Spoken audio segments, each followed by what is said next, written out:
cuffs are off, man. Hey everybody, Adam Rank here. What's up, friends? Daniel Dopp here from the Fantasy Focused Football Podcast over on ESPN. It's Fabs here, Michael Fabiano from Sports Illustrated. You know who you can trust if you've got some questions about your fantasy squad? Want to check out a cool show on YouTube that'll help you get ready for the fantasy football season? Check out the Get Right Fantasy Network. Check out the Get Right Fantasy Network. If you are not subscribed, what are you waiting for? You want to lose your league? Head on over to YouTube. Check out the Get Right Fantasy Network because they're doing everything they can to make you a better fantasy player. You got to get right with the Get Right Fantasy Network. So go and roll your sleeves up. Yeah, go and roll your sleeves up. And I'm getting down cause I roll my sleeves up. And I'm getting right cause I roll my sleeves up. And I'm getting down cause I roll my sleeves up. And I'm getting right cause I get. What up, world? This is FishnFrank here with Get Right Fantasy Network coming at you again with another Week 9 Monday night overreaction waiver wire show. I'm being here co-hosted here with Kendall tonight. How we doing tonight, Kendall? Hey, we're doing good, man. We're doing good. It was a good week, near sweep for my Dynasty boys. It was good in the streets. We had a profitable week, nice. And yeah, it was all right. Bad news for my Bears, but it's all right. We're gonna see some better days. It's gonna be okay. I had a near sweep myself, except for our Dynasty league, man. I totally just forgot to take out my QB Lamar Jackson and put somebody else in his place, which I could have, and I would have won the game. I was looking at it right now, and I was just like, oh, man, all I had to do was just replace him. Sam Darnold would have been my backup here, so but that's all right. I won some of the major games that I wanted, a couple of games, one game against Anthony, so it was important there. So yeah, we had a really good, decent week here. Blowout game tonight here with the Washington Commanders against the KC. The Chiefs. The Chiefs. Putting it to them. I think it was 28-7 the last score at the end, I think. Yeah, they got the 28 at the end there. Yeah, it was crazy. Right. Not much going on in that game. Yeah, as soon as they got the 20, man, that game was over. Yeah. I mean, it was over before it even started, honestly. They had a backup quarterback in and whatnot. Not the same story as last year, but their defense is still doing good. So, yeah, I just want to kind of go over what we got going on tonight. Just give you a quick rundown. Obviously, we're going over some waiver wire ads. We're going to go over some news, injuries, and just kind of recap some things there. Go get some takes here as to what happened over the weekend. Give our top waiver wire ads and do some live Q&A at the end of the show here. Just to kind of give you guys a heads up here, what we got going on during the week here. Put up the banner here. Give me a second. So, Tuesday nights, we got Phil with the extra point here. Kendall joins him as well on that day. We also got Wednesday night. We got the roster management buy, sell, trade show. And then Fridays, we got the, sit, start Q&A. Sunday morning, Mike holds it down doing the active, inactives. And then we're here Monday nights doing the waiver wire ads and overreaction here. So, yeah, that's the quick rundown here that we got going on here. Get Right Fantasy. As always, we have super chats here. So if you guys are so inclined to, help out the channel, we don't get paid here too much. So if you guys feel like you need to help us out, and we'll take extra time with your questions and answer anything that you got going on.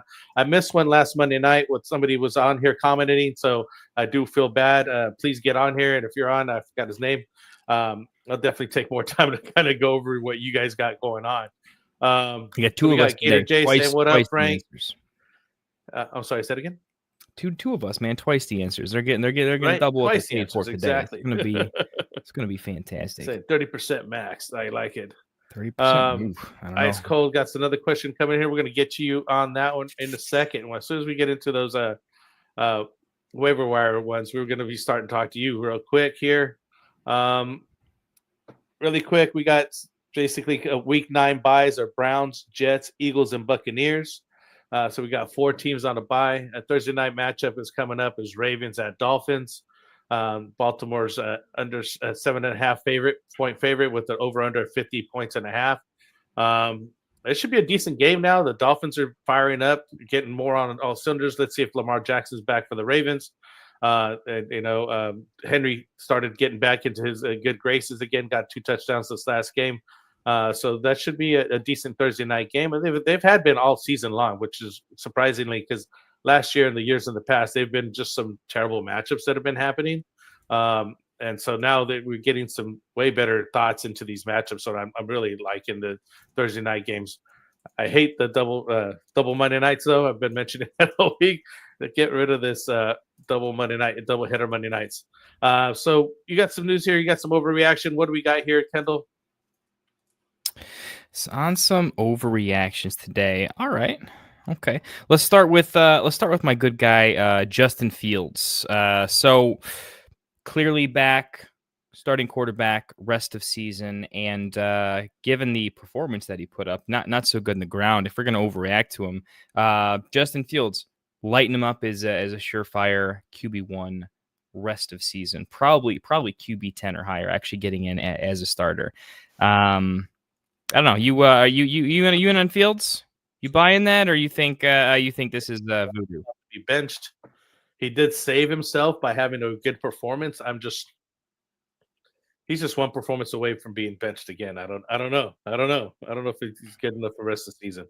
Yeah. I'm more on if you are streaming. I do like him quite a bit. If you're streaming, thin bench, put the shot. QB 13 through 15 is. I would rather have Flacco. We'll get into the next one. I'd rather have Flacco rest of season for sure. But Flacco back to back with QB 6, QB 7 depends on your scoring, but basically a mid range QB 1 last 2 games. Let's go ahead and overreact. He's doing exactly what Joe Burrow would have done on average. Nearly 300 yards, 3 touchdowns, 300 yards, making his top guys look good. So Flacco, top 6 QB rest of season, at least top 7, 8. And with him doing well and the offense moving the ball, Chase Brown benefits. So I guess that means Chase Brown, RB1 rest of season. I mean, if we're going to overreact, let's just say we got our Burrow back, right? This year Flacco doing his thing again. I'll take this one. I'm buying Flacco. I'm absolutely buying that Flacco is going to average 2.75 touchdowns a game.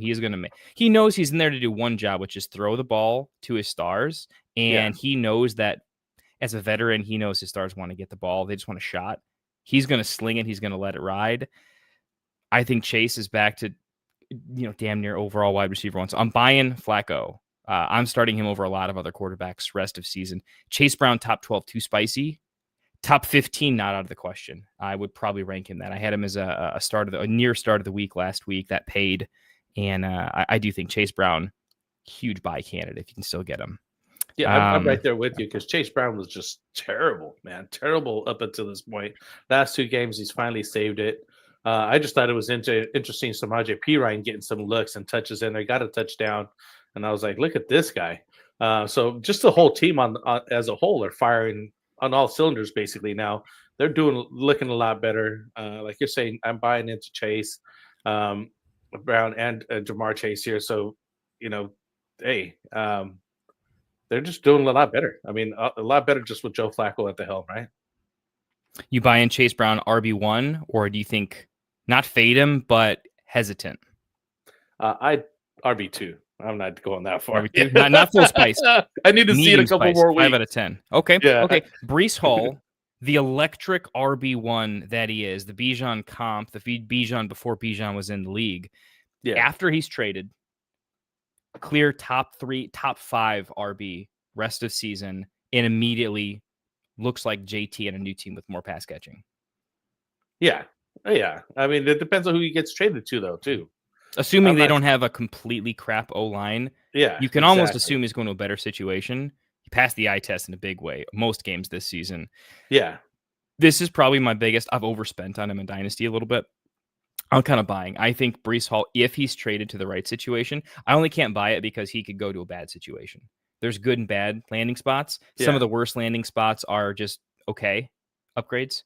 They're okay. Yeah, exactly. Yeah. But the full spice, no. If he goes to the right landing spot, full spice, I do think he's just immediately Achane or better. Like overnight. So that's at least RB7 or better. So yeah, I'm in. I'll go quick. Waddle, high-end wide receiver 2, rest real of quick, season. before you get off subject, just because he threw it up here, Flacco is 50-year-old Burrow, but ironically with a stronger arm. Yeah, I mean, kind of. I can kind of see that. I mean, Flacco's known. I think he's kind of got like the dad bod sling in the axe. He's definitely he can throw the ball deep, and I think he's willing to. He at this point in time, I think Flacco knows it's just about chucking it and making it work. He's not working on his footwork or his speed or anything. So, and maybe it's not so much the stronger arm. I think Burrow really wants to play the finesse game too, but I think Flacco just doesn't care. He's just going to let it absolutely rip on as many plays as he can. But there's something to be said when you're on just a short-term contract per se or whatever. He's in the twilight of his career, obviously, right? And so he's good to just chuck it, like you're saying, because he's not worried about next season. He's not worried about carrying the team forward. He knows when Burrow comes back, he Burrow's back and he doesn't have a job anymore. So all he could do is the best he can. Mm-hmm. And Breece Hall there, man. That dude teared it up. I mean, he even threw a touchdown this past weekend. So that was pretty nice. Yeah, he's so many of those runs he passed the eye test. But we'll if you get him talking about Breece Hall, it's going to be a long show. So, by the way, not buying the Jalen Waddle high-end wide receiver 2 rest of season. I think that offense is broken more often than not, and I don't think they're going to run enough plays on offense for him to be a good enough wide receiver 1 or high-end wide receiver 2. I think he's going to be extremely hit or miss, and they'll have to figure out other options. But Waddle, I'm that's not one I'm going to buy. I'm right there with you on that one too. I wouldn't buy him. I was already not buying him when his counterpart was still there. Tyreek Hill was still playing. He was, a better player when Tyreek was there. Basically, I think, and I don't think he could take the step forward and be that number 1 wide receiver and just really dominate race. Basically, you know what I mean? I'm right there with you. He's still like a WR3 flex type. That's it. I mean, you're not going to get consistent play out of him. If I'm going to overreact to anything in that whole situation, the overreaction is that people hate Tua way too much when there's a lot of quarterback. Everyone wanted Geno and the Raiders to be good. And it was oh, Geno's really bad. Right. But then it's JJ McCarthy. People were saying JJ McCarthy was going to be better than Drake May. People drafted him in Dynasty rookie drafts ahead of him. Again, it was just too spicy. It was just everyone overreacting. The overreaction is Tua's not a great quarterback, and I'm not sure if he's a good quarterback. Probably not. I don't think so. But I wouldn't put him in the oh my God, he's trash. It's that's a third of the quarterbacks in the NFL at any given time in any given year are not great. But I would say half of that bottom tier ends up having an okay game half the time, right? It just happens from time to time. I think that offense has no weapons. They're making it work. If anything, I give Tua a little bit of if you gave Tua Geno Smith's weapons, I think he'd be doing a lot better with it, right? So I'm not saying Tua's great, but the overreaction is we overreacted to Tua being trash, bad situation. It's kind of like he's in the Jets. Hey, maybe he's not so bad if he had a better situation. We'll skip the Texans. Who cares? That's a boring take, and we'll get to Chimere Dike in later on in the waivers. Maybe save him for the waivers, but there's some spice there, and I will say I am kind of buying him. I'm huge on the guy that earns snaps from special teams and then just outplays everybody. That's a narrative that coaching staffs can get behind and can quarterback. So I kind of like him. Those some guys right there. So, the Packers take down Aaron Rodgers. Aaron Rodgers was going to be the 5th, I think, quarterback to beat all 32 teams. But unfortunately, the Packers said no on that. It was that great of a game. But Love did throw 360 yards and 3 touchdowns. Tucker Kraft had an amazing day, 2 touchdowns. I mean, he was just killing it on National Tight Ends Day. I do believe he had the best stats for a tight end for the week. And I've traded for that guy, and I'm so happy I did because he's paying off dividends. And I know I did pay. I think I could have got him for cheaper, but the guy I traded for him now is injured, and that happens a lot with many of my trades. Me and Anthony always trade, and it seems like the guy that we trade always seems to be injury prone or out for the season soon after the trade. So I'm not too upset about that. The Jets finally get a win. There. I think you were just talking about Justin Fields here. Surged back against the Bengals defense there. I think they were 15 points down at one point. Good comeback win for them. Like you're saying, is he going to be, a worthy startable quarterback going forward? My jury's still out. I'm not sure if I'm going to buy in that yet. Patriots are still rolling. They got hot streak here with Drake May. He's one of the guys that I was promoting a lot earlier this year. May threw 3 touchdowns here. And the Browns defense is no joke, So Myles Garrett recorded 5 sacks in that game, and it wasn't even enough. Still wasn't even close. So they still took the L on that. Drake May played almost literally a perfect game. By the way, I'm official. I'm ready to be the biggest Drake May fan on the planet. I think if we were to do a dynasty startup right now, I'm ready to take Drake May as a top 4 quarterback, and that's the lowest I'd let him go. Absolutely. Yeah, he might be a top 3 all season. I was behind Drake May. He's actually was saving one of my teams. I had Joe Burrow as the starter. I drafted Drake May as the backup, and guess who's starting? Drake May, right? And he's killing it for me. So I'm really happy about that. Texans dominated the 49ers. Just wanted to mention. I know we kind of moved over that, but this trade. Are you believing CJ Stroud? Is he the real deal now? I mean, it's less about CJ and more like his rookie year. The big thing I like to see, like the overreaction to that game is not looking at the little details, right? It's how there's several different takes here. I'm not going to get into all of them, but when you're evaluating the Texans, don't box score chase. You need to watch the game and look at the minutia. Otherwise, I think you're going to get the wrong story, or you're just not going to know what you're talking about. The idea here is we liked him because of his yards per attempt and his yards per completion, his rookie season. He was just willing to throw the ball down the field. And, it didn't go perfect every time, but we liked that he would do it, right? He would put up big yards. And if anything, his touchdowns just didn't come. All he needed was more touchdown regression. He would be there. Now you're starting to see 2 touchdowns, 4 touchdowns the other day. You're starting to see that average up a little bit. What you don't like to see is a shorter ADOT, not getting down the field.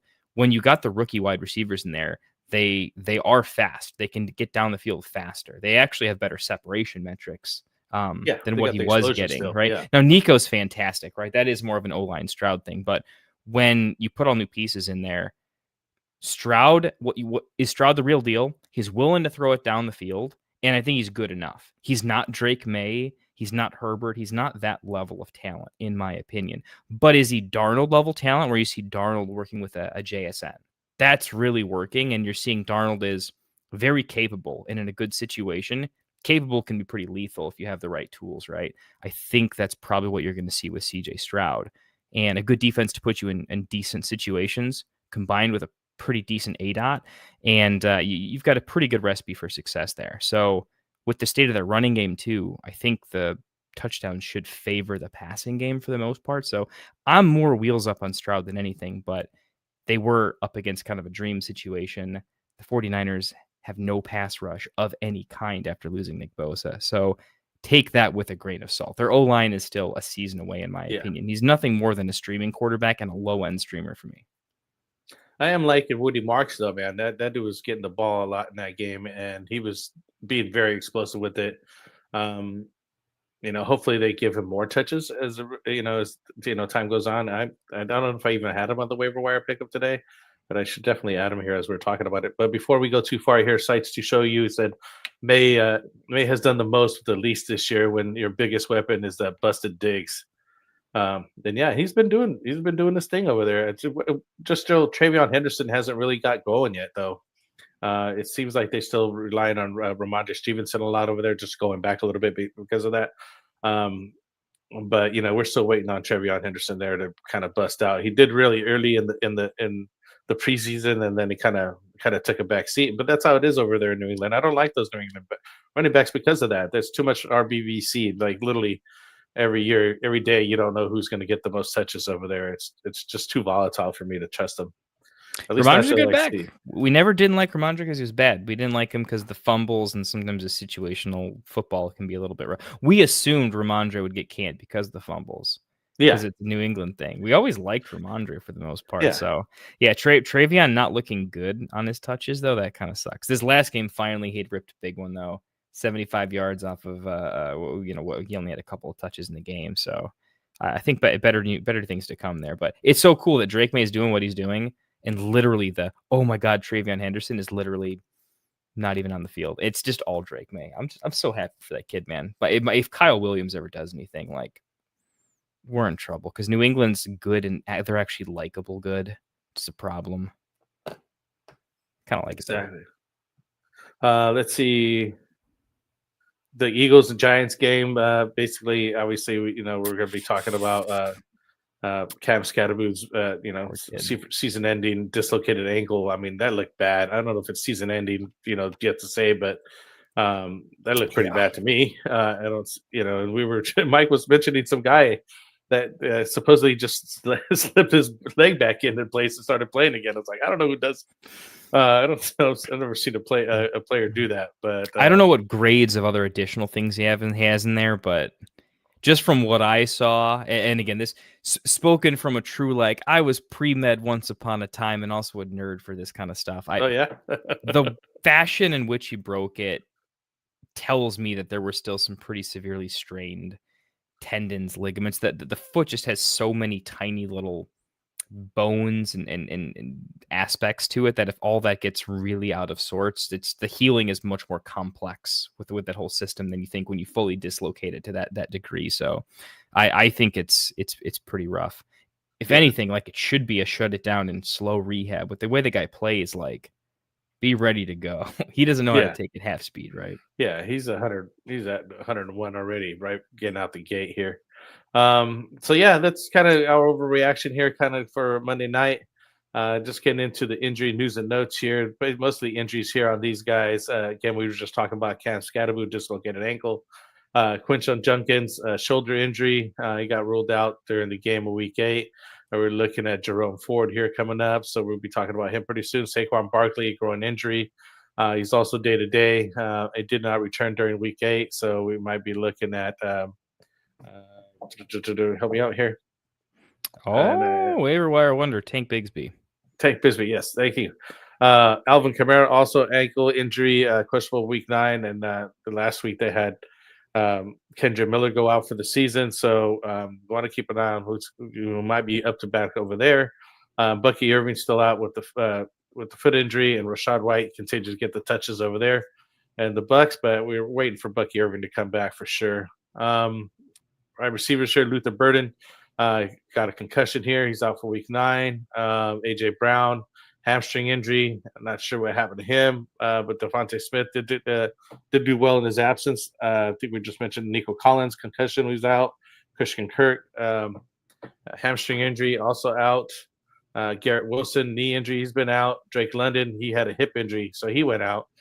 He was the last-minute scratch as well, it seemed like, right there for Drake London. So I'm not really sure how it's the extent that the hip injury is, but let's see how many, when he's able to come back on that.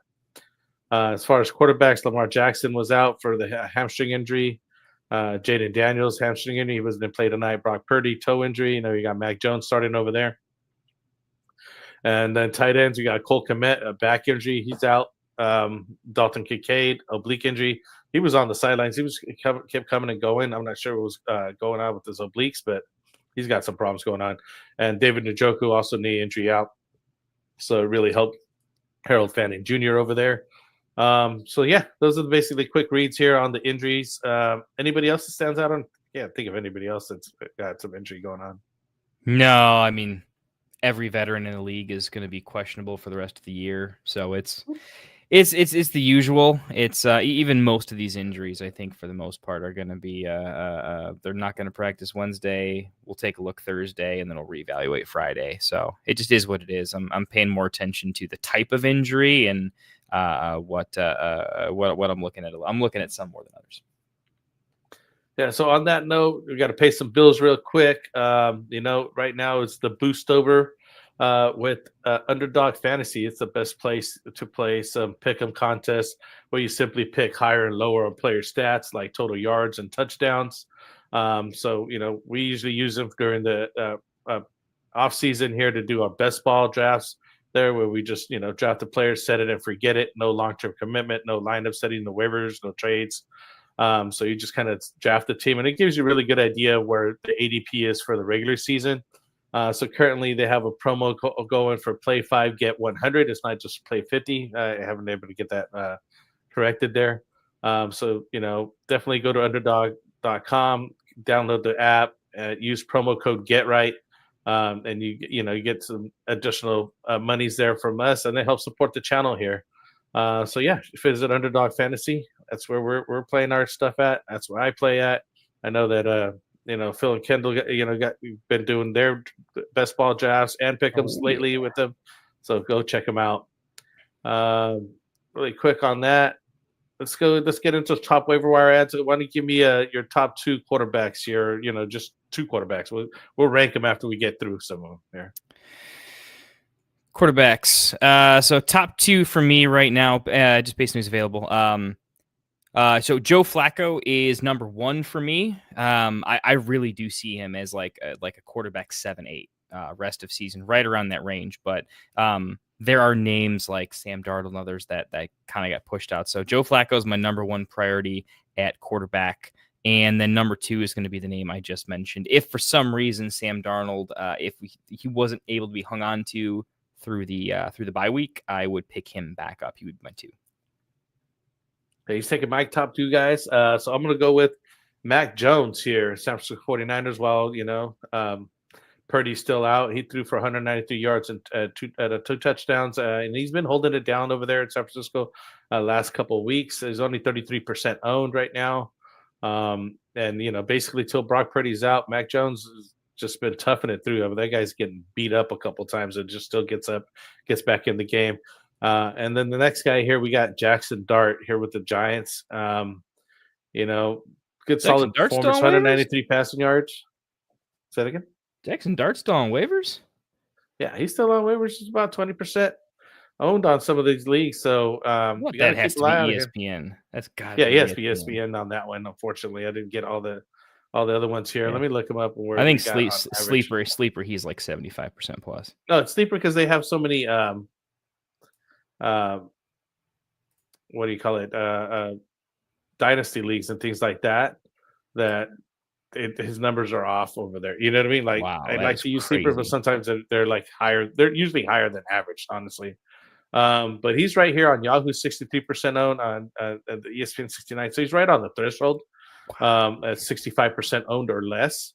So if he might be out there for you, he's just basically getting the work done on his feet. He's getting those extra rushing yards. Even though, he's lost his top wide receiver and just basically not really much there for him to throw at, he is getting those rushing yards, right?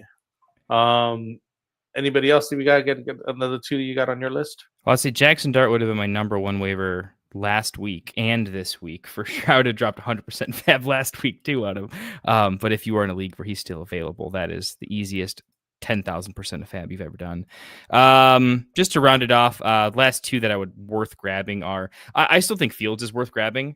If you are grabbing a quarterback off the waiver wire, it means you need a quarterback. That's the only reason you're grabbing it. And if you're grabbing a quarterback, you might as well grab for upside. So the challenge is Justin Fields is going on bye, right? So this is only for situations where you need you could stash him. Maybe you're in a situation where you're I don't know. So something bad happened at quarterback. So I think he's worth a stash. His upside is significantly higher. So I would still take him if you can.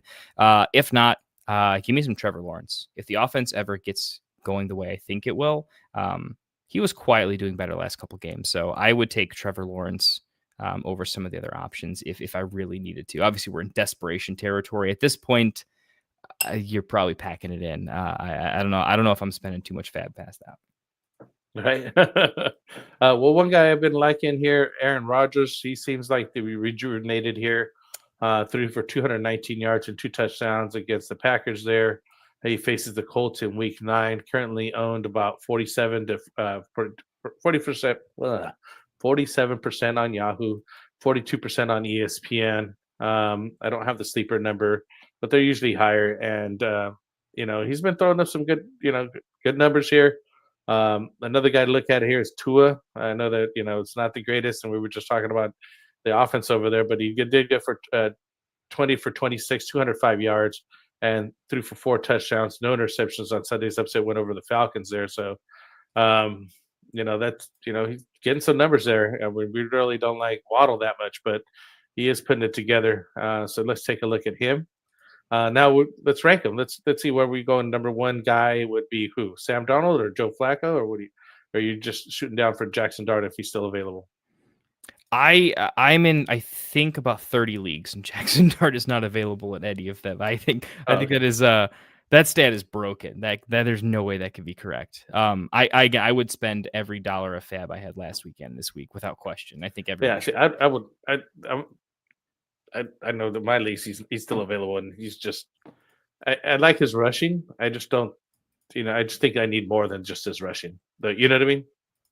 No, I have right now with his weapons and how he's playing too. He looks better than Jaden Daniels, just like straight up. Like even if you watch the game, he's playing so much better than the box score showed. Like on paper, his box score wasn't actually amazing that game. He had some longer passes called back from penalty. He's just playing absolutely out of his mind. Plus the rushing ceiling. It's just this sick combination. We haven't seen a quarterback like him in a minute. Where he's an elite level athlete. He's everything we wanted Anthony Richardson to be. Essentially, he can rush just like and maybe a little bit less, but he's just consistently doing all the right things. So there are.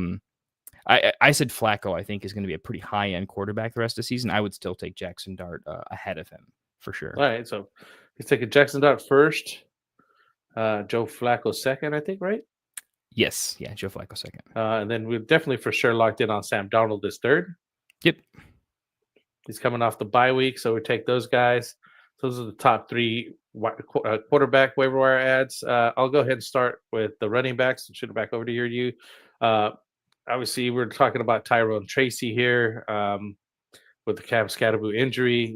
Tyrone Tracy did step in, 10 attempts, 39 yards, 0 touchdowns, 2 receptions for 14 yards. Only a 7.3 PPR game, but only 41.9% owned here. So he should be available in your leagues.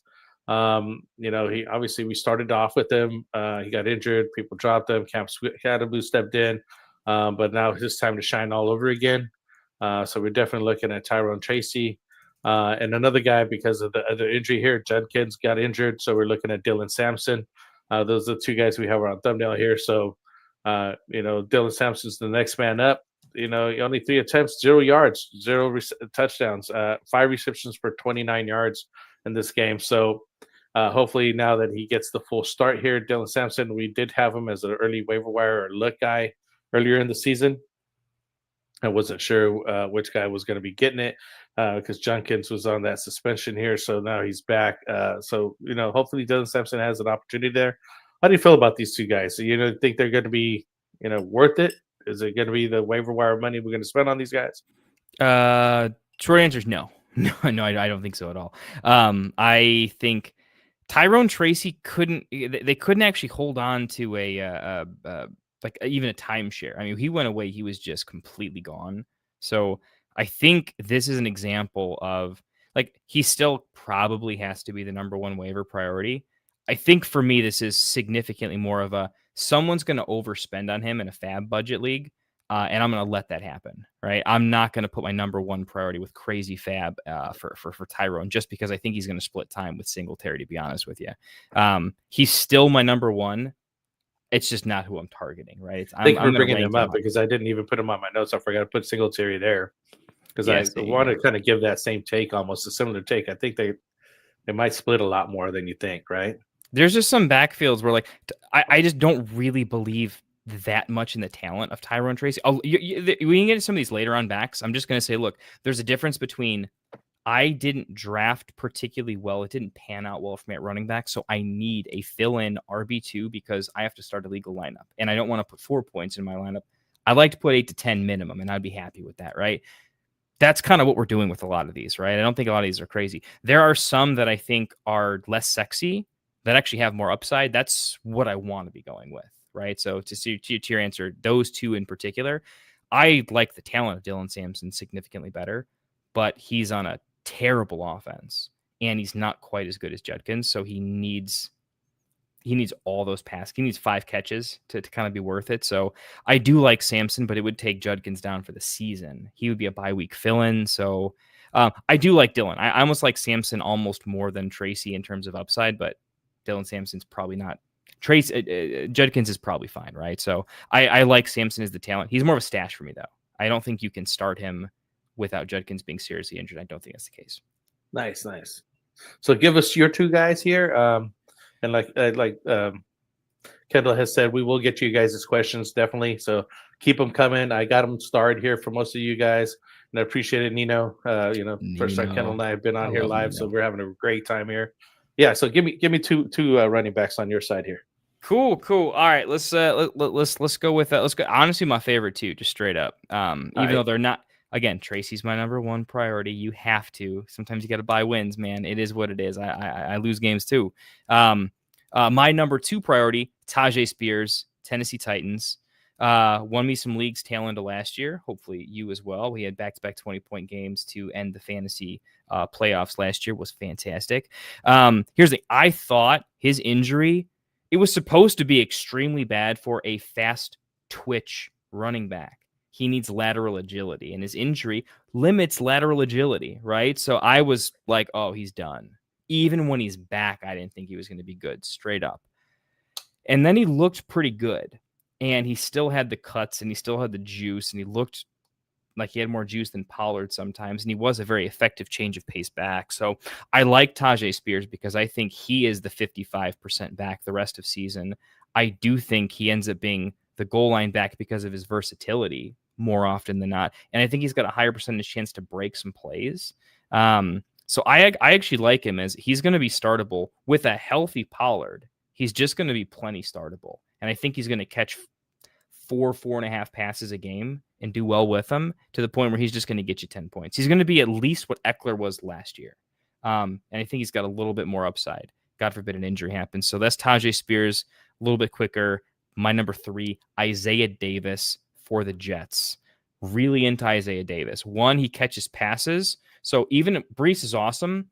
Breece can't be on the field all the time, especially when he's not in the team. Get to that in a second. But even when Breece is there, Isaiah Davis can hit a home run, much like RJ Harvey did the other day. Only a few carries. Isaiah can take one pretty far. He is a fast twitch guy. In limited touches, you need the HN style guy, right? He is that. He's also good at catching passes, and the team already likes him. And I think the team's going to be without Breece Hall because the calls for Breece Hall, if they weren't happening, to your credit, I mean, he even threw a pass. There's all sorts of GMs that are like, yeah, I want that on my team. That's a little too good, and the price is a little too cheap. So with a gone Breece, I think Isaiah Davis could step into a literal like high-end RB2 workload rest of season on that team. So his rest of season upside is ridiculous. Give me Isaiah Davis as my 3rd RB option. Nice. I like that. I also had Tajay Spears here, so we're right there thinking the same thing. I'll take Tank Bigsby, man. Just because Saquon did go down there with the groin injury, something's going on there at the end of the game, and Tank got traded over to this team, and we really haven't seen nothing from him. And he went for 9 attempts, 140 yards, no touchdowns, but I mean that's good enough for me. You know what I mean? That's good enough for me to, start rostering them ahead again. And as we go into the later part of the season, you want to start handcuffing some of your players in case they do go down with injury. God forbid that happens. We don't want anything to happen on these players. But I mean, if he starts getting some more looks over there with the Eagles and they start giving him some more touches just to even give a break to Barkley, this guy can produce for you. We've seen what he did over there when he was was it Carolina? I can't even think of the team. Over for the Jags. He was giving ETN a real run for his money. Basically, planted him as the early down back. I mean, that was you were starting that guy almost practically. So and the next guy here that I have is and I should have looked up the numbers for Woody Marks here, but I'll just go with Ollie Gordon, the Miami Dolphins there. And he's getting some touches over there behind Devon Achane, of course, but he went 10 attempts, 46 yards, 1 reception for 20 yards, and he did get a touchdown. Only about 10% owned there, and definitely a good handcuff again. I don't think he's anything more than a flex if you even try to start him, but more of like a handcuff situation type guy.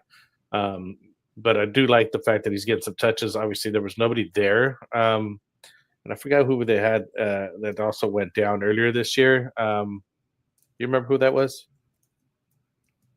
Who I'm typing in For chat? Miami Dolphins. I forgot who it was. It was another running back that Jalen Wright? Huh? Jalen Wright from Tennessee. Yeah, that's who it was. Jalen Wright that also had already gone down for them. So I'm glad to see the Ricky Kenton coming stepping up here. So there's possibilities there. But most of these two guys are more of a handcuff type of situation. I don't think they're going to be, starting, but nice pieces to have in case the top guy goes down. You're firing these two guys up for sure. Yes, indeed. Yeah, I'm really in on your Shipley. Yeah, no, Shipley third string right now. I liked Shipley's profile. Quick twitch, good cut, decent in the pass catching. I just don't think his physicality translated to the NFL. I just don't think he's like an NFL running back. The trade told you that in and of itself. So I think the Eagles were saying, hey, so he's the same. Shipley's getting the Isaac Orendo treatment. The San Francisco 49ers said, hey, we're going to play some ball this year. When CMC, if and when, we need to still win that game. And we need two running backs that are good. So I think Shipley is he's one of the best RB3s, right? Which still sucks for fantasy football. In the NFL, it makes sense. It just means with their line, they need to still win a Super Bowl this year if you're that team. So Shipley's definitely the third string for sure. And I don't think it's particularly close. And I missed Nino's comment here. If it wasn't that preseason injury, it would have been Spears' job completely. Yeah.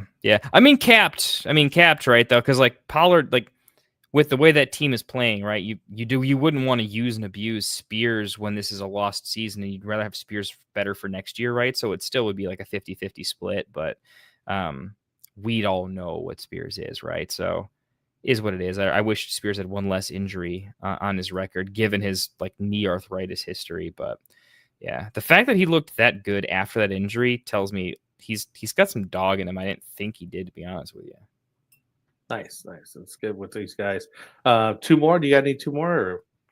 Yeah. For running back, yeah. I'll just give the only one that's still relevant. I mean, I could list 10 more names, but if you spend fab on them, you're wasting your fab. So not do it. The one I think you didn't mention Bam Knight, did you?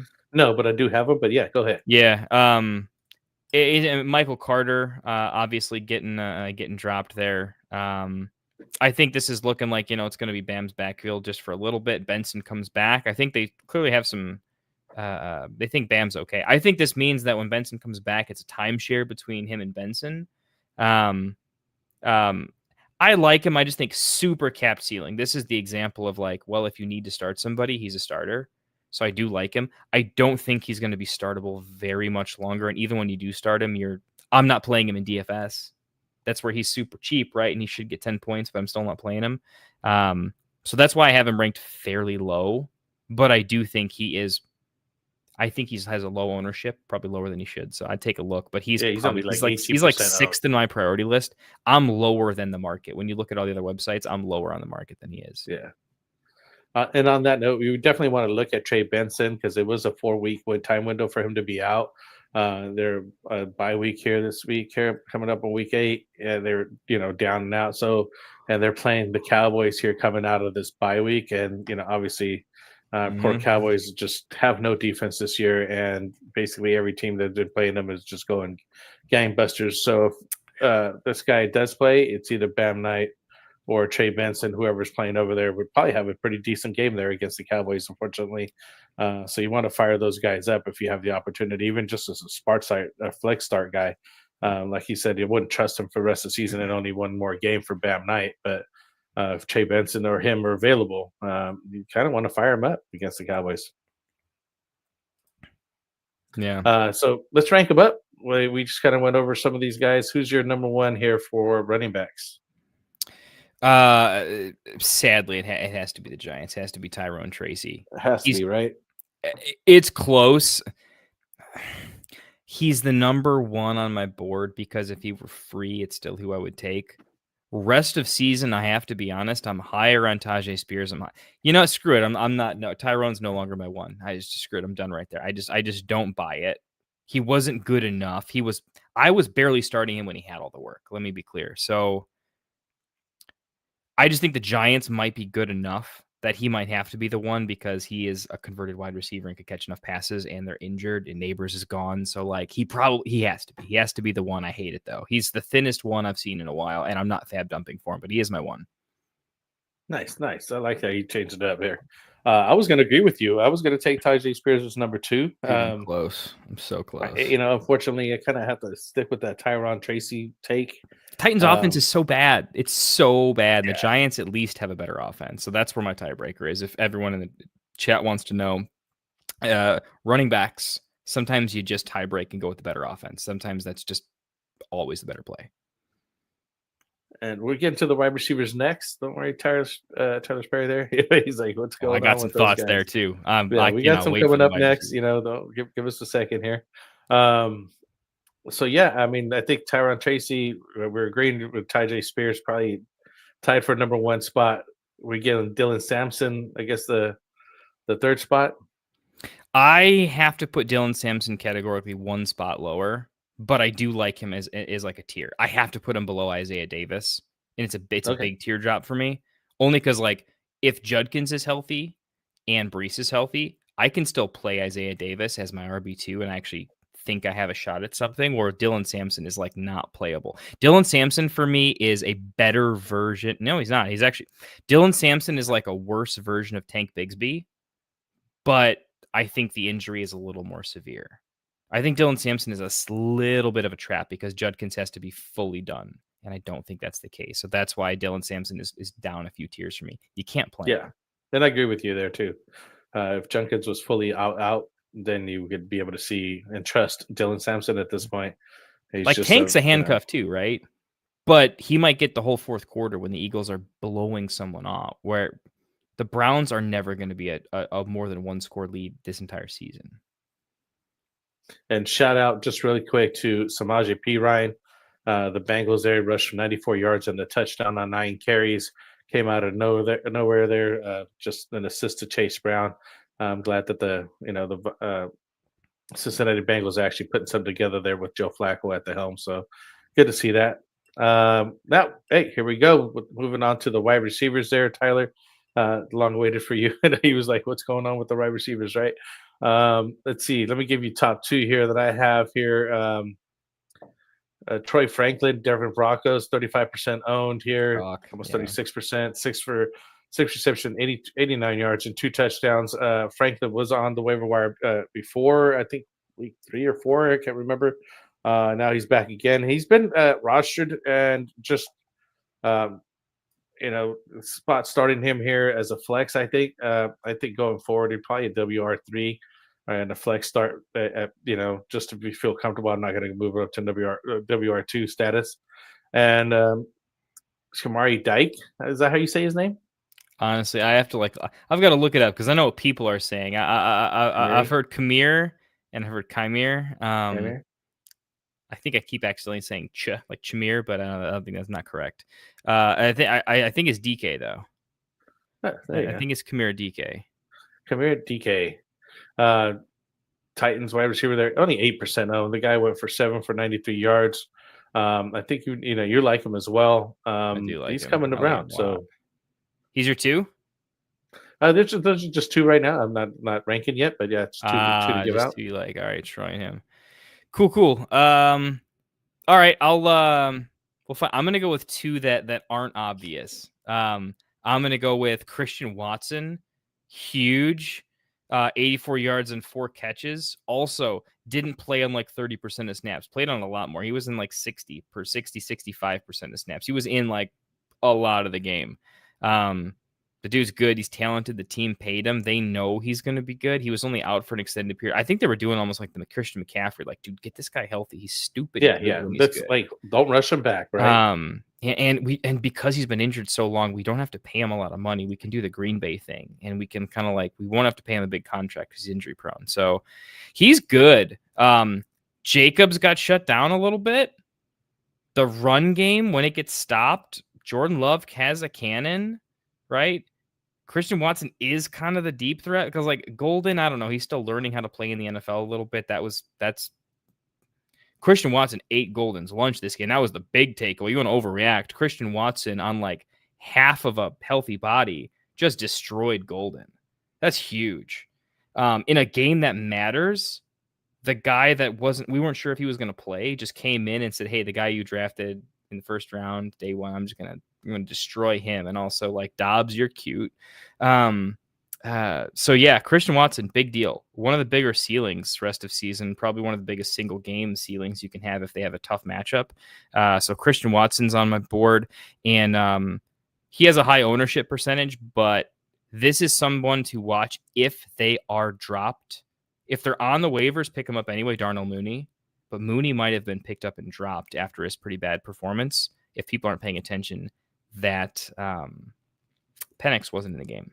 So with Penix back next week, I think the overall offense will function better. Mooney, a sneaky ad if he's still available. Some people just didn't pick him up and are choosing still not to. And he could get dropped. If he's not available, wait till Wednesday.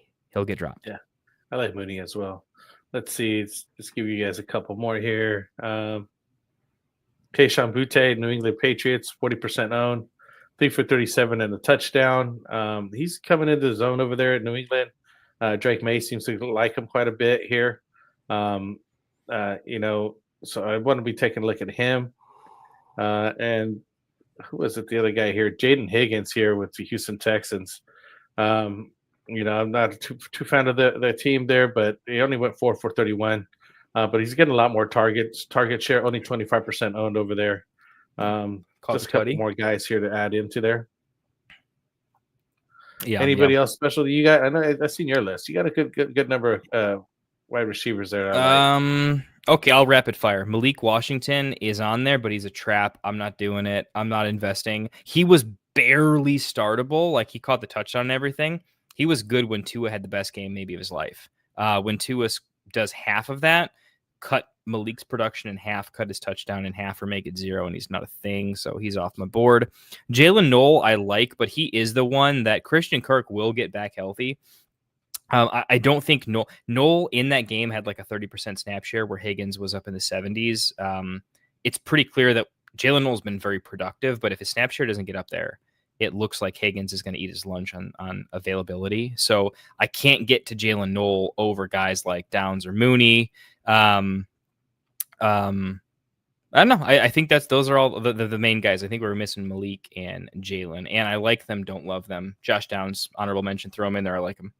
Yeah, just throw him in there. Honorable mention.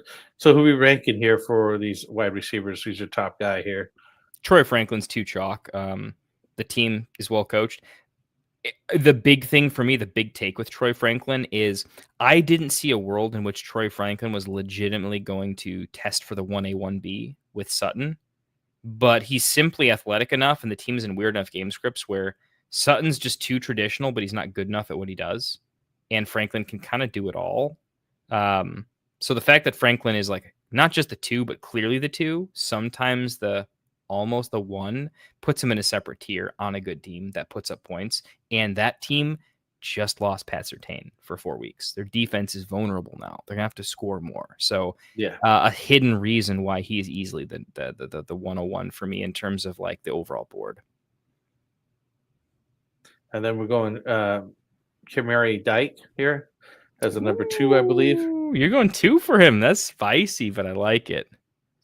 You got to get with the guys. If they're getting the numbers, they're getting the looks and the touches. That speaks volumes. Sometimes that's just basically what you need on the team is just get the targets, and that puts you ahead of the rest of the guys here.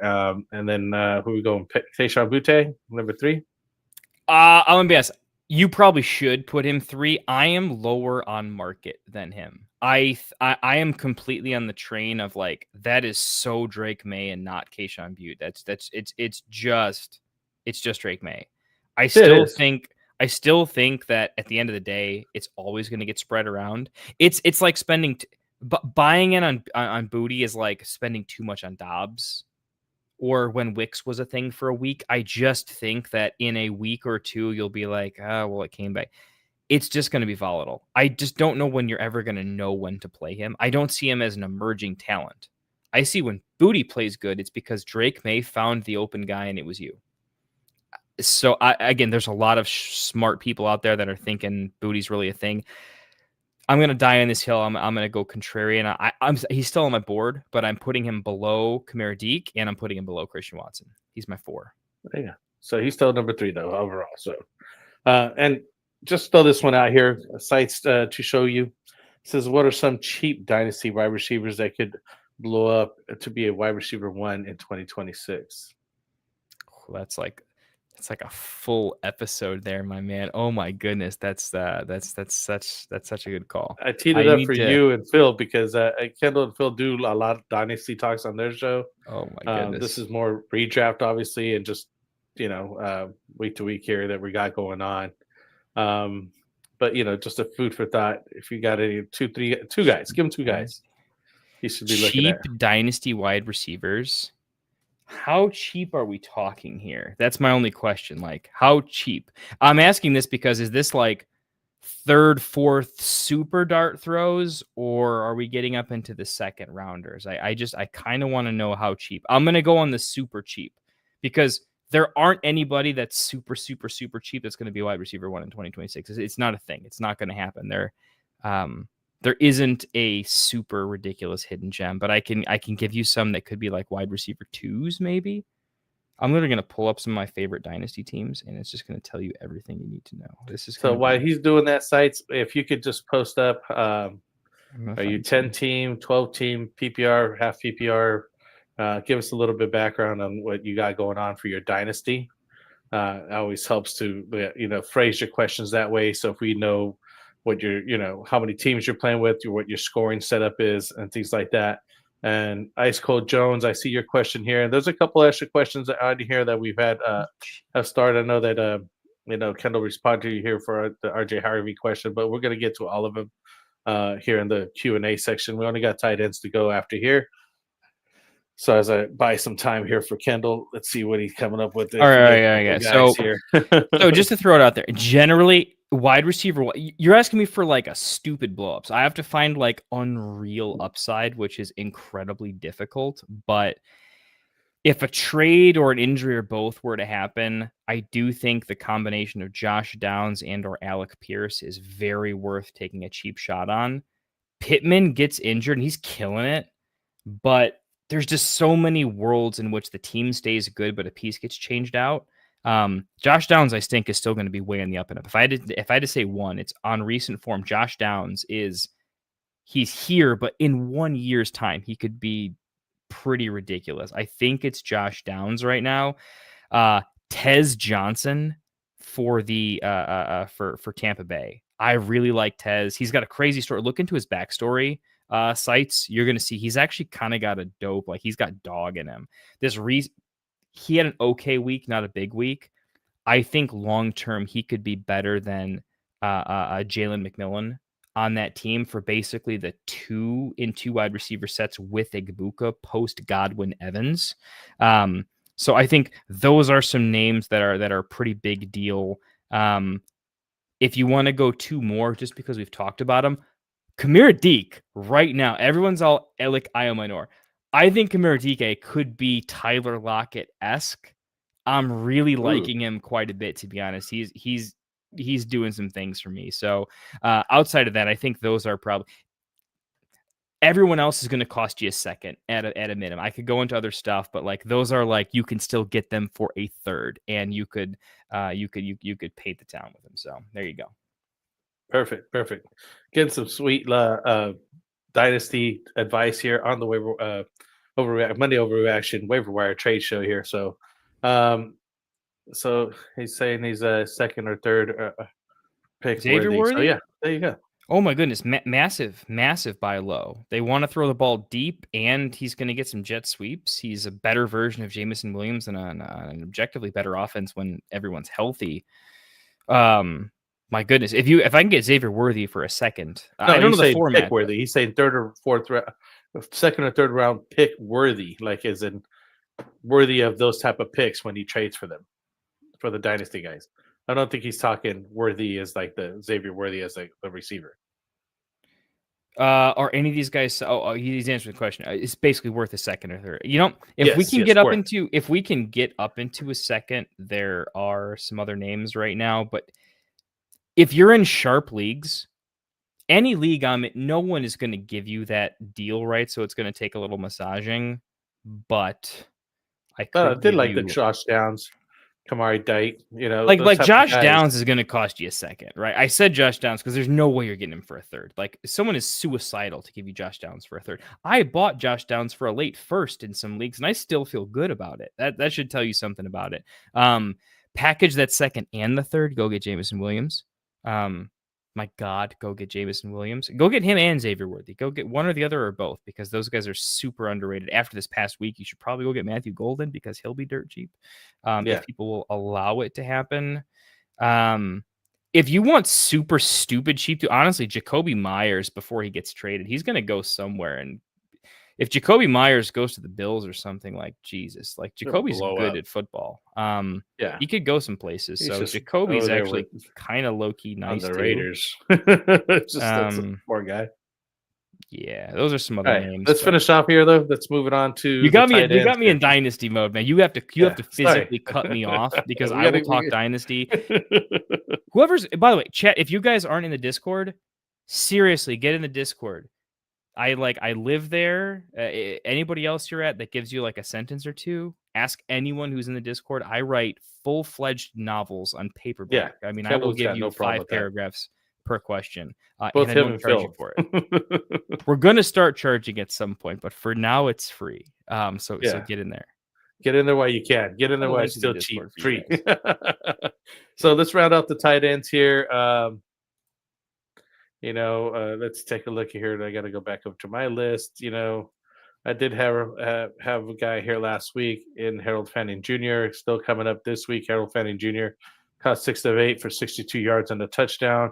David Njoku still injured, so I really like him. And I went ahead and picked up Mason Taylor from the Jets here this week, and I started him. I needed a tight end. Unfortunately, I was in a gay team league and just in a tough spot. And I said, okay, let's see what this guy got. He's had some upcoming pretty good looks recently. So he went for 5 for 34 and a touchdown there, thrown by Breece Hall there. So it was nice to take a look at that. 29% owned on those two guys. Harold Fanning is only still 17% owned. That guy's killing it over there for Cleveland Browns. Definitely take a look at him. I don't see why they would go back to David Njoku, but Njoku did have some good numbers last year, so check it out. He did put up the Discord here, so check it out. Join us on Discord here. Here's the link. It's also in the description. So please join us there. We used to do it on the Sleeper, but most of the stuff has been moved over to Discord now. It's just a better platform for everybody to discuss everything, and it's all the time. What do you got? You got 2 tight ends here for us? Yeah, there's only 4 names, and anyone else that's mentioned is just don't do it. I'll be the first. There are names that shouldn't be on waivers. It's so fine. Those names are they should have already been picked up, but that's shame on you for not knowing. Fannin should be owned in 100% of leagues. If he's still available, publicly shame your teammates. He should be owned everywhere. It's ridiculous that he wasn't picked up game time decision, which was crazy. Fannin's ridiculous. I scouted him. I watched hours of tape on him. I still don't understand his college tape because he's way too productive for a guy that I didn't actually think was amazing on film, but he just was too productive in college for me to not draft him everywhere. So Fannin's the easy answer there. He's awesome. Taylor is the easy answer for 2. And I any tight end that's going to be the second overall pass catcher, the second read for a team, that's fantastic. But the only other 2 mentioning are Colston Loveland and Juwan Johnson. Colston Loveland, 10th overall draft pick, an offense that should be a little punchier. It's been run heavy lately. It goes back to the pass. Colston should be good. Temper expectations. And Juwan Johnson, he's just good for 7-8 targets a game. He's going to have some down games. Brock Bowers sucks this year, so tight ends have down games. I mean, deal with it, right? But when it's a decent game script, Juwan Johnson's pretty good. I think these are the only guys that are really worth considering. Colston's not more worried about Waller over there? No, not at all. I mean, he's on IR. He's not going to be there for a while. You want to pick him up and stash him, fine. But there's better stashes, so he's like a free stash if you want to. But I also don't know how Waller's available. He should have been owned and then stashed in IR for sure. I don't even know how the guy is even a thing. How he even came back to be a thing after being out of the league for 2 years. Next, he's like doing some things over there. I don't know. Receiving tight ends, more of a mental game. It's more understanding the game and making decisions. Waller's not on the field to block for the most part, right? You won't see too many times where Achane needed Waller to block for him. He's really there purely as a pass catcher. I think it's more that he's relatively cerebral. But yeah, Waller's super low floor. Nice. All right, so those are our guys. I mean, we're pretty much don't have to rank these guys that we were agreeing here with. Harold Fanning, number 1, Mason Taylor 2, and you could go Coastal level to Jawan Johnson. I would put real fat. Fannin is a fab dump. Taylor, I think, is actually worth it. Loveland and Johnson, I would not go crazy. I mean, tiny fab. This is less than 10% fab. Yeah, you just kind of put them out there. All right, so let's go back to the Q&A here. I have you guys start here. Thank you for waiting out here with us here. So let's get to your questions here. Ice Cold Jones 498 says, I have $80 of fab left. How much do I put on Tracy? So it sounds like he needs a running back. He has all the fab. So if he wants Tracy, he gets him. Ice Cold, what's your running back room? If you're still here, I want to give you a real answer. And I know everyone. I hate that the lazy shows have to answer questions lazily, but I want to know your running back room. I want to know what you're dealing with. I want to know what your RB3 is to give you a real answer, because that's really going to tell. I think this is a poor waiver wire. I think I would rather save my $80 for a full fab dump for a full actual injury. Bijan's down, someone's down, right? Somebody that's going to give you more production than these guys. More than Tracy. I mean, it's almost as much as you can ask for, but I still think it's split. I'm probably doing 30 to 32 on him. You decide if you absolutely want him, put 45 on him. Like, you buy him for the year. Scadaboo's out for the year, so he is the guy. The big question here is, do you need real upside because you're stable, right? And you're getting someone in over someone you already have. You need to start someone over Tony Pollard, right? Tony Pollard's good. He's not doing much. In that case, I think you got to shoot for the moon a little bit. But if you need someone to play, that's where if he's immediately getting into your flex because your team's kind of messed up, in that case, you have to go get him. So go research the rest of your league. Who is going to go crazy? Who's going to fab dump for him? The reason that's more important than usual is if someone has 70 fab, dude, they might dump for him. I don't think he's worth just pulling the trigger on 80. Throw 56, 57 if he's the best play. If you don't need to, personally, I'm going to put about 32. Leave yourself a fab dump left. That's my personal take, though. This is a very roster dependent thing and a league dependent thing. And on that note, please do put up what your league is, right? 10, 12, 8, whatever PPR standard scoring, half PPR, as you put in your questions, helps. And we do like to give you concise answers. So if you're on still on here, Ice Cold Jones, tell us who your running back room is. What's it look like? What's the situation going on, so we could give you a little bit better answer on that. Moving on though to Michael Regine. He's got, says, hi, a full PPR, 2 wide receiver, 1 flex. I'm heavy on running backs. I have Kyron Williams, Chase Brown, Dowdle, and Pacheco, and Corum, Woody, and Algiers. So yeah, he's heavy on waivers. I have a number 1 waiver priority. Should I get Tracy? No. Well, I'm going to challenge you there.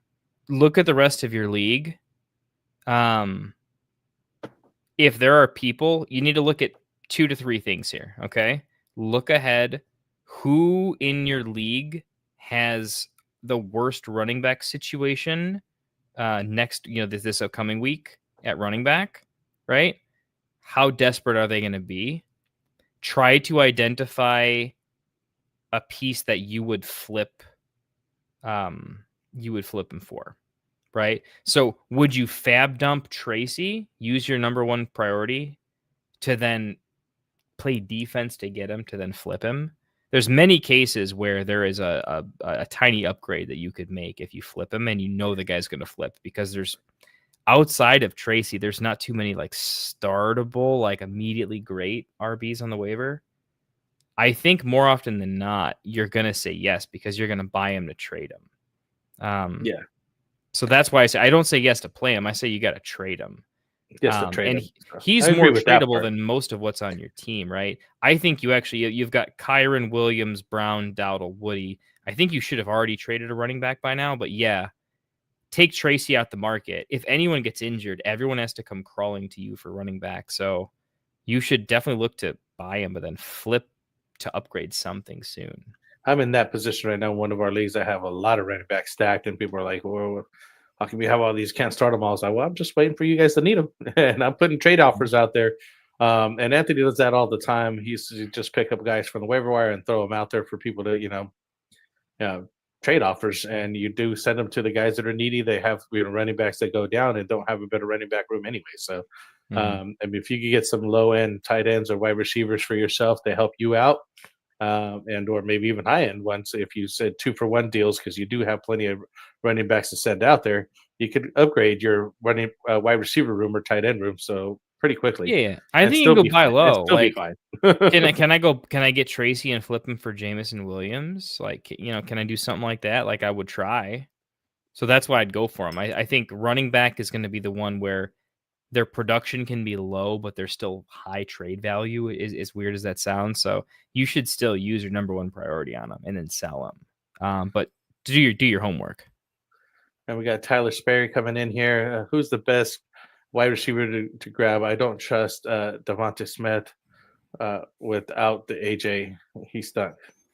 You should trust Devonta Smith. You absolutely should. The underlying metrics behind Jalen Hurts look very good this year. His target share and his adjusted target share are extremely good. When you look at advanced metrics, Devonta Smith's insane.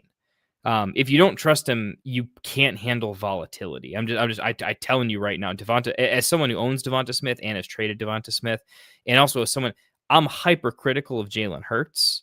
I pay attention to the Eagles because I think they're a major betting market that you should pay attention to. Like, the public puts a lot of money on the Eagles. And so when I think the public is stupid, you get to make a lot of money from them being stupid. I'm just telling you, from every metric I can tell you, whatever your confidence level in Devonta Smith is, you should up it tremendously. It's the best advice I can give you. And over the course of the next 2 years, it's going to be right more often than not. Who's the best wide receiver you should grab, though?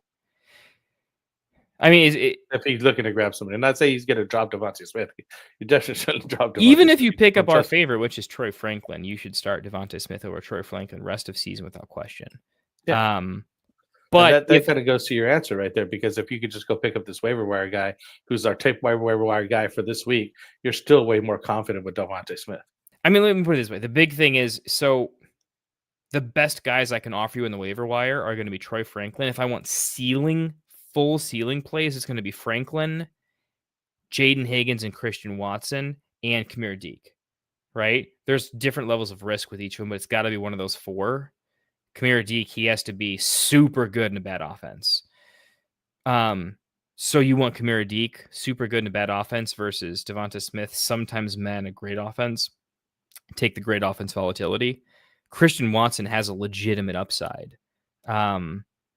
Some games, Love doesn't throw for 200 yards every game, so he's extremely volatile. But if you want max upside, Franklin's just going to be like the 1B rest of season. So I would go Troy Franklin for sure. There's going to be some games I could see Troy Franklin over Devonta Smith. That's the only one that's close. There we go. Let's see. Nino Pena coming in. What's up, Nino? You guys think Cardinals letting Michael Carter go is more of a Benson return thing, or just confident in Bam and Mari for the time being? I think it's more because of Benson's going to become returning, but I don't think they like Michael Carter. I think I think it's more of a starting running back roster space thing. Probably, if it's anything, it's teams only start a certain amount of running backs. Carter was pulled up from the practice squad.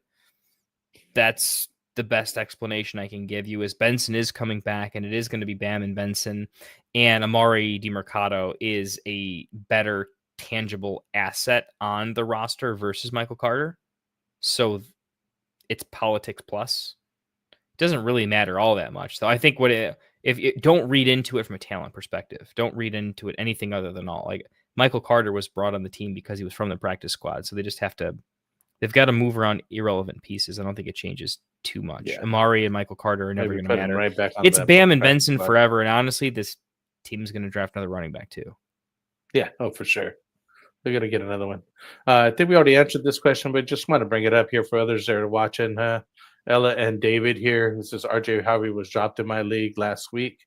Do I put a claim in for him or Tracy? And we're definitely both agreeing with RJ Harvey first over Tracy. Yeah, super. If RJ Harvey was on the waivers, he's the first overall claim, and I would put 100% fab on him. Yeah, so take a look at that. So that's your answer for that. Ice Cold Jones here, $4.98 again. I have $80 fab. Not much left to put on Tracy in dollars. I think we already answered that question. Yeah, right? We did that one. Yeah. Good evening. So, do you guys prefer Tet or Travis H rest of season PPR? Rest of season PPR. Tet for sure. I don't love Bryce, and again, I'm a Travis Hunter guy. I'm the Travis Hunter nut. I am higher on Travis Hunter than I think. Why do I find myself in these positions where I get super polarized on certain people? But I'm gonna find what the ship chasers guys. If you guys like DFS and you watch, get on some ship chasers, some free promos for those guys. They're also Travis Hunter nuts, but they also win a lot of money doing DFS. I love those guys.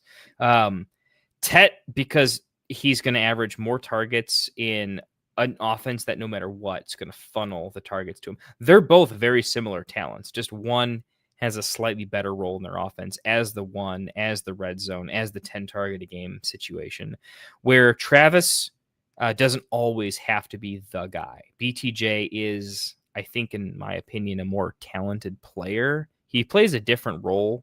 Like, they should both coexist in the same team very well because they play very different positions. I like Hunter, but my goodness, I think that team has other ways to win where I don't really... The running game, if the running game doesn't work for the Panthers, what do they have, right? And I'm not a Xavier Legette guy, so give me Tet. It's close, but it is Tet. Yeah, I agree with you. I keep it simple. Now, Dynasty outlook. Give me Travis. Michael Relio here. Dynasty, maybe. All right, 85, 87. I have a Jacobs, Vidal, Chuba, Woody Marks, and Tootin. Should I drop Tootin for Tracy? Yes. Facial Tootin should be droppable for Tracy. Yeah, no problem. And he's a 12-team PPR on that. So, yeah, with that note, I think that's it. We've caught up to – hold on. We got one more coming in here late. Luke – I don't know how to say your last name there, so just leave it at that. Luke Noriega. Would you trade Rome, Swift, and Nix for Josh Allen and Junkins? I have CD, JSN, and Ladd. And wide receivers and Henry, Kanan, and Dowdle, Spears at running back. Yes. So he's looking to trade. But because this looks like a 10-team league, either that or you drafted nuts. You don't need Rome. Rome's a flex play for you because Rome and Ladd close. I have Rome over Ladd or ROS, but it's close. But Judkins over Swift plus Allen over Nix is huge. And you're selling high on Nix. I'm a big sell high on Nix. I would do this deal for sure. Yeah. Yeah. So he's getting Josh Allen and Judkins. So yeah, I want Allen. I want Judkins because I'm seeing your roster. I'm saying CD, JSN, Ladd. You can sell Rome, right? Because you're 3 wide receiver, 2 flex. I'm hoping. So you're playing CD, JSN, Ladd. I would play Rome over Ladd, but in this case, they're basically tied. Yeah, they're the same dude, really. And then you've got Henry, and you can't start K9. You need you really, yeah. This is huge. Judkins is a massive upgrade over Swift right now. Kyle Monanga has been averaging about a 45% snap share over the past 3-4 weeks blended. It's huge snaps. Swift has just been efficient over the last couple of weeks, but it doesn't have to last, and they can spread out a little bit. That's such a huge upgrade in PPG rest of season. And by week 17, when depth doesn't matter, this upgrades your starting points per game at a big deal at quarterback. Josh Allen by week 17 over Knicks is huge. That could be 10 points per game difference. That could be 20 versus 30 in the finals, and you're not making that up another position. Yeah, and I agree with you because I don't see Swift holding that up. I have Swift, and I've been looking at Kyle Monangai because I have him as basically a keeper in a different league, and I've just been waiting for Monangai to kind of take over there for Chicago. Moving on Rome, because you do have the good wide receivers core that you do have, you can move on him. So you're going to upgrade next for Josh Allen. I like it. Judkins should be back. He's not going to be out that long. Yeah, let me clarify. The Knicks upgrade to Josh Allen is the biggest part of that deal. Oh, yeah. I love Rome. I do not want to trade Rome. He's even undervalued even in that deal. But you're getting your weakest at running back. Kenneth Walker's barely startable. You need running back. This gives you punch at running back in a major way and damn near 10 points per game in some weeks at quarterback. The Rome part hurts me deeply, but the rest of it's just too good. It's just too good. And once they could actually give you're the ball fragile more to now, Dowdle, you're fragile, it would be a lot better for you, But now, what's his name's back there? They were sharing carries with Dowdle and kind of putting them down. So, you kind of keep him on the back burner. He's still a flex option, but it's tough. All right, we're going to call the last one here. Go ahead, read it out. Yeah, Montequilla 1620. How we doing, Montequilla? Stop being over here, my friend. Should I trade Olave, Chase Brown, and Omari and Hampton for CD and Breece Hall? I already have Puka, Egbuka, and Garrett Wilson, but I have Warren and Etienne as my running backs. So super loaded at wide receiver. Puka is going to be healthy, fresh from the bye week. Egbuka already healthy. Garrett Wilson will be healthy after the bye for sure. So he's fine rest of season, and you have 2 wide receivers to start. So the idea here is you're chalk, super chalk at wide receiver. But Etienne and Warren, I mean, it felt good earlier in the season. It's starting to look just okay, right? Should we trade our Olave, Chase Brown, and Hampton for CD and Breece? Montequilla, big question here. 3 wide receivers or 2? I need to know, are we doing how many flex, how many wide receivers? This being 2 wide receiver, 1 flex, like old school ESPN, is way different than 3 wide receiver, 2 flex. I needed to go for going for depth or starting PPG. Yeah. I can't give you an answer until I know, though, because I will be risking giving you the wrong just answer. On the sheer players, I'd rather have CD and Breece, especially if Breece gets traded to a different team. You're looking at him blowing up. CD's already getting all those. He did answer 2 wide receivers, 2 flex. Yeah, I just think you're upgrading, right? Because you're moving on from Olave, Chase Brown, who basically you're selling high on, and Hampton, who's still injured, just to pick up CD and Breece. I like it. Well, Chase Brown is a massive upgrade over Etienne and Warren, but you're getting Breece. So Chase Brown versus Breece. Chase Brown and Breece are extremely close. You're giving Olave and Hampton to get CD at that point. By the way, Hampton's injury is worse than you think. From all the studying that I've done, Hampton's injury is worse than we think, and Vidal's doing too good. So Hampton is massively lower for the rest of season projections because when he comes back, I think it's kind of a timeshare and he has to win it back. So if Hampton's lower, it's 2-2. So strengthening RB is pretty key. Hampton's just a whatever, so it's a loving Chase Brown versus CD and Breece. Ooh, I'm going to think about this more. I still think I do it. Look, I think CD Lamb is pretty elite rest of season, and Olave is probably going to start bleeding worse. Breece, I love Chase Brown, but if Breece gets traded to a good situation, like it's league winning, like I think it's riskier. Here's where I'm at, Frank. It's risky to do the deal, but the way that fantasy is structured, it's top heavy. That is a play that gives you a better shot at first, but also a bigger shot to lose your league. I'm taking the better shot at first place. I think the end of the day, starting PPG, the week 17 in 2-2 is worth it. If it were 3-2, the Olave hurts worse. Oh yeah, that would be a little bit different. 2-2, yeah, Montequilla, I'm doing it. I'm doing it because I'm taking a heavy bet on Breece. Take a deep breath, Montequilla. If Breece isn't traded, I don't like the deal. I don't think Breece on the Jets rest of season. I think Chase Brown's going to be so much better than Breece if Breece stays in the Jets. So I need you to know that going in. I think Breece is getting traded. But if you're not as spicy as me, then just know, like, you're betting this trade only works if Breece gets traded. So do a little bit of your own homework, but if you want to hedge that Breece maybe stays, then I wouldn't. So it's best offer I can give you there. Thanks, Ben. I appreciate it, man. I'm in on Breece, though, so you want to live and die together, man. I want to overreact. On a nice flour tortilla for you there. Yeah. All right, guys. Well, we'll call it a night here. We're a little over an hour and a half going in here almost. We appreciate you guys all coming out here with us. You know, as I mentioned earlier, we have our Monday shows here we got going on. Tuesdays, we got Phil with the Extra Point. Kendall joins him as well.